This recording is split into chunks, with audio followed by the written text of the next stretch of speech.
Welcome to The Real Deal with Tricia Riel. That's me, Trish the Dish. This comedic astrological report is usually about the future.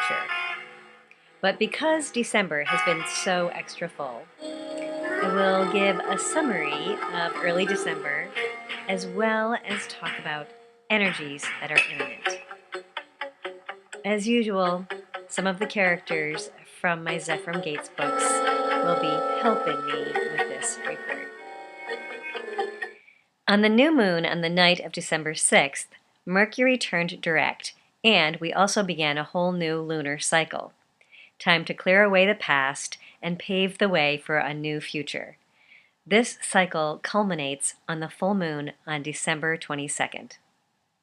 With Jupiter, the Sun, and Mercury all in Sagittarius for most of this month, we are beginning the great spiritual quest. Jupiter, the planet of luck and expansion, moves into a different sign each year. It's been 12 years since it's traveled through its home sign of Sagittarius.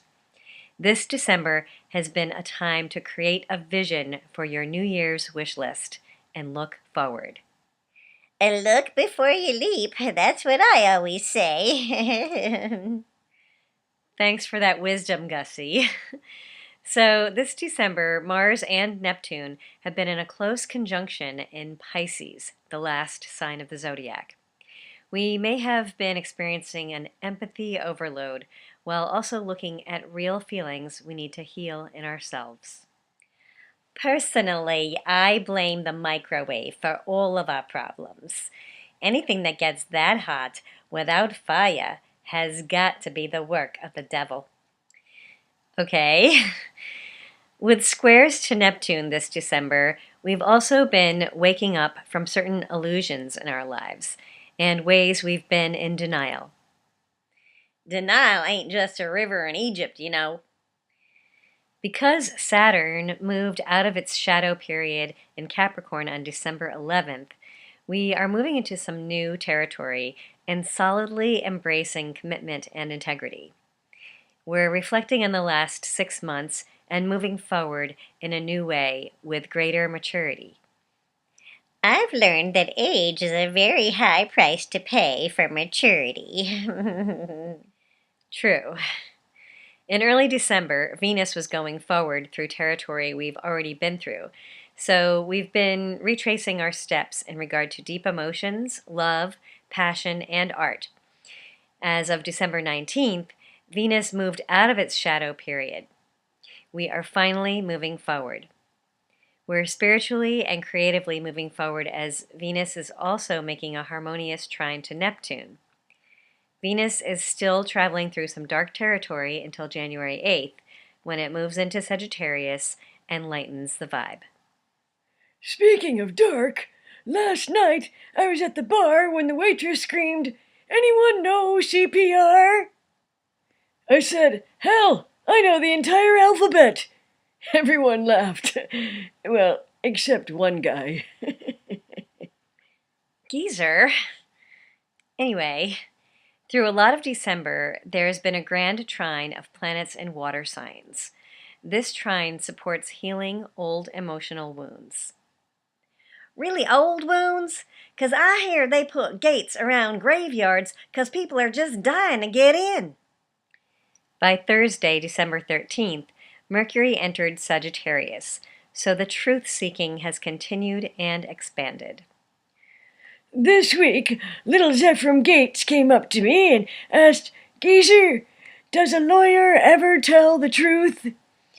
I thought for a moment and finally said, "Yeah, sometimes a lawyer will do anything to win a case." Wounded healer Chiron squares the Sun exactly by December 19th, inspiring us to heal some of our old wounds further, whether we want to or not. Sometimes I just feel sensitive about everything. For instance, I wonder, why do people make end-of-the-world jokes like there's no tomorrow? I'm Cousin Vinny, and I'll tell you, you might love your life, but I think it might just want to be friends. The Sun makes a harmonious trine to Uranus on December 20th and 21st, so anything goes. Things we've been trying to do can easily happen. It's a real shift of energy as we approach the full moon and winter solstice on December 21st and 22nd. Winter solstice is at 2:23 p.m. Pacific Standard Time on Friday, December 21st. The full moon in Cancer is at 9:49 a.m. Pacific Standard Time on Saturday, December 22nd. The next time we're going to have a winter solstice and a full moon happening at the same time will be in 2094. So this is kind of a big deal. With the full moon in Cancer, we'll want to nurture those we love and get a truly new perspective as we enter into this new season. Let go your fear and enjoy the season finally. Do you know what you call people who are afraid of Santa Claus? Claustrophobic! So, Sunday, December 23rd, brings more emotional harmony to the picture, with a grand trine of Venus, Neptune, and the moon in water signs. We are truth-seeking and feeling hope and faith with Jupiter conjunct Mercury in Sagittarius. With Neptune squaring Jupiter and Mercury, we may have big ideas and express the inexpressible through art and music. Why did Van Gogh become a painter? It's because he didn't have an ear for music. And what is Beethoven doing in his coffin right now? Decomposing. You may also wonder how Salvador Dali starts his mornings. It's with a bowl of surreal. On December 24th and 25th, the moon will be in Leo, so there's a lot of warmth and expression and generosity in the air.